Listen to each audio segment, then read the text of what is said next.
Hey everyone, welcome to Bad Yogi Q&A Wednesday with me, Erin Motz, where I answer the questions that you send me via email and social media too.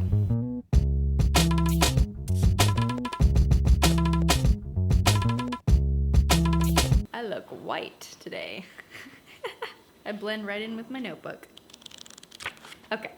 Today's question was inspired by a post I put on social media. I put a post of myself in a yoga pose where, because of the way that I'm posing, I have like crazy cellulite on one of my legs.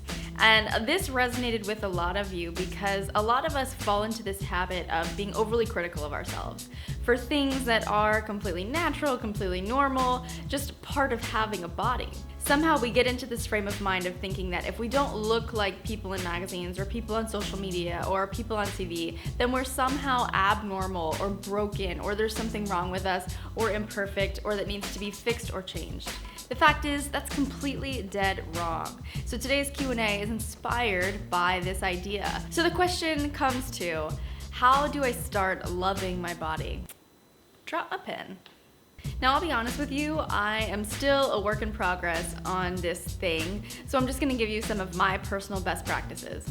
The first thing you have to do is stop looking for opportunities to compare yourself to other people. When you find yourself scrolling through Facebook or Instagram or watching TV, do you find yourself pausing to go, see, he or she has this thing that I don't. It doesn't look anything like me. I knew that that was weird. You have to understand that you're seeing a very small sampling of body types in these contexts, and comparison of any kind is completely unfair to yourself. I really believe that we will find what we look for, so if you're looking for opportunities to cut yourself down, you're gonna find them. So instead, cultivate the practice of finding ways to celebrate who you are exactly as you are. I think the second step towards loving our bodies is accepting compliments outright. I mean, how many times do you dismiss nice things people say about you? You look so great. And we're over here like, really? It's the only thing I didn't look bloated in. Love your butt in those jeans. Oh my God, stop. My hips look like a mile wide in these pants. Have you been working out? Working out? Ha, you're cute, but no.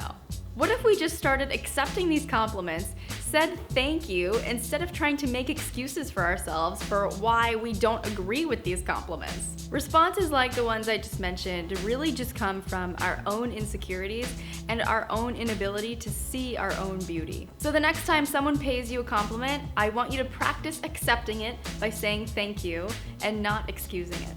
The next thing that's super important to do is to practice gratitude for what you have. So what do you take for granted that you can actually make a conscious effort to appreciate? I actually want you to write this down. Seriously, write it down.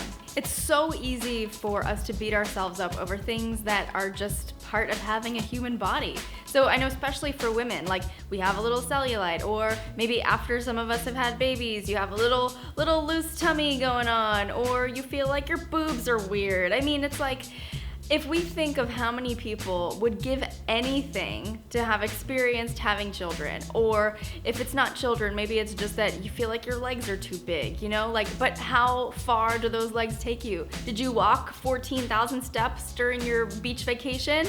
You know, all of the things that we do daily and don't even think about are things that are easy to take for granted. I think it's disrespectful to our bodies and to our abilities to not appreciate them. Using mantras is a really helpful exercise, so you can totally make them up and come up with mantras that really speak to you, that really make you feel good and powerful. And for those of you who are members of the Perfect Body Yoga program, those mantras are perfect, and you can even take those off your yoga mat and into the rest of your life. So yeah, practicing gratitude is a huge key to finally accepting and loving your body. The last thing, and for me, I think this has been the most important thing, is to use it. Use your body. So let me expand on this a little bit.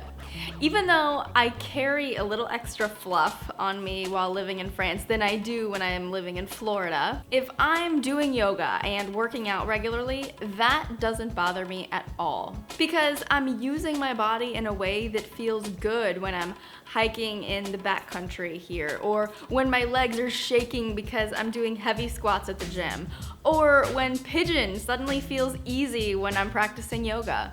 When I have these things in my life, I don't really care that my stomach rolls over my leggings. The purpose of a body is to use it in productive ways. It's completely unfair to keep it in this like figurative glass case where you don't do anything with it, you just pick it apart with petty criticism. That is not what your body is here for. It is here to serve you. And honestly, it just seems rude to sit here and bully it for how it looks. So like I said, this is a topic that I struggle with myself often, and I think we all do on some level. And even though we're all works in progress with accepting our bodies for what they are and for what they can do, it's good to have these little practices that we can implement on a daily basis that help us get there. So these are some of my best practices. Now I would love to hear from you on this, and I would love to hear you be specific. So is there something really particular that you're working on accepting about yourself? And if you are, what are the things that you're doing in order to get closer to actually loving your body? I think it would be really helpful for everyone to hear what we all do on a daily basis. So there you have it, Q&A Wednesday. I really hope that this was helpful. Thank you guys so much for joining me today. Make sure you're in the free Bad Yogi Club to get Q&As, free yoga classes, and a bunch of other secret stuff that I only put in emails. I'll link to it in the description below. Thank you so much again for joining me, and I'll see you right back here next week.